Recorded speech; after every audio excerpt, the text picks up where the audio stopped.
I love Satan. When you really look at a lot of the stuff that we do, it creates so much waste and so much unnecessary damage to natural system.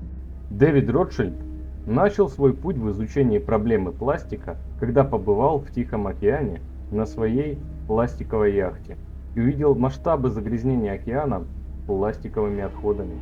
Этот опыт заставил его задуматься о том, как можно остановить или хотя бы сократить поток пластиковых отходов, попадающего в океаны.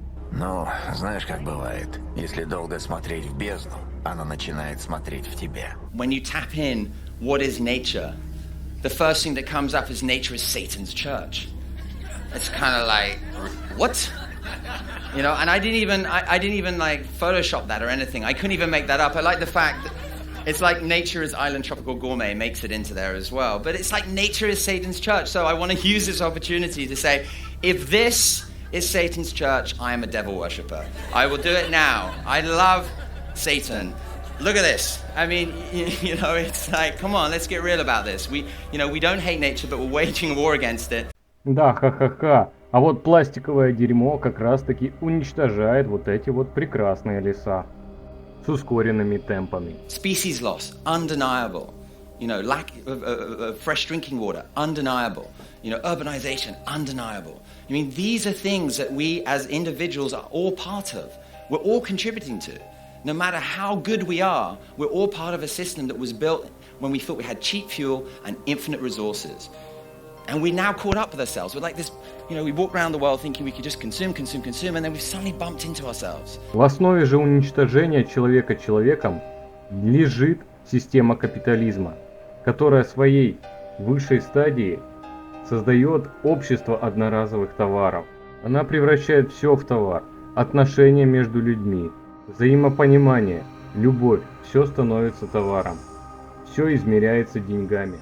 А особенно измеряется деньгами окружающая среда и даже наша планета Земля. Evidence that we haven't actually been investing in climate change and in adaptation is just looking at what we've done with COVID.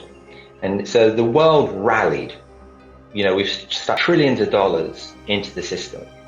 You know, rightfully so, to protect lives, to mitigate this problem that's, you know, spread around the world. But when you look at the response we've had in the last year, and you try and compare it to the response of climate change that we know is imminent and will cause way more damage, way more loss of life, way more issues, as we've mentioned. That, to me, I think is a pretty good sentiment to think about.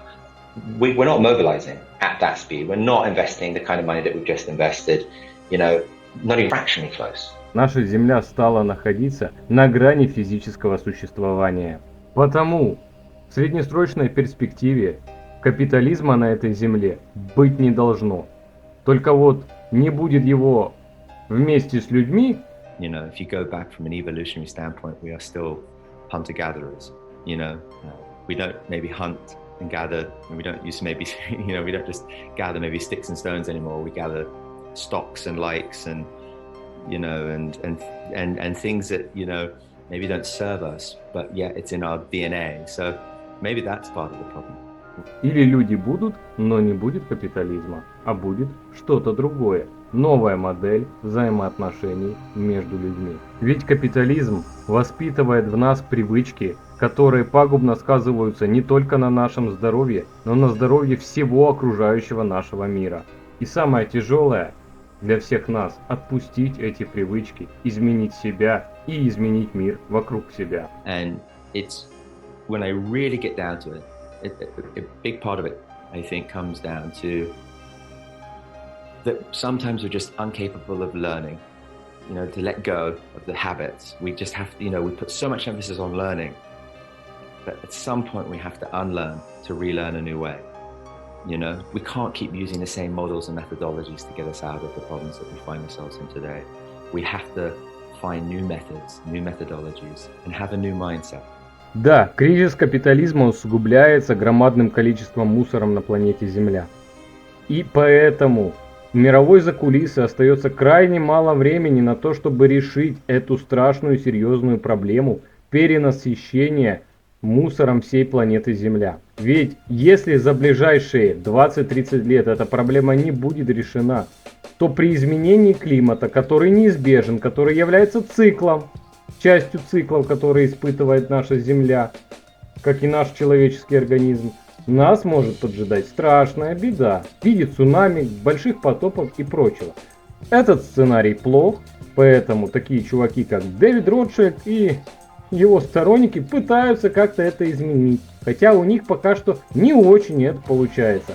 26 лет они трудятся над проблемой, и 26 лет практически никаких результатов не было.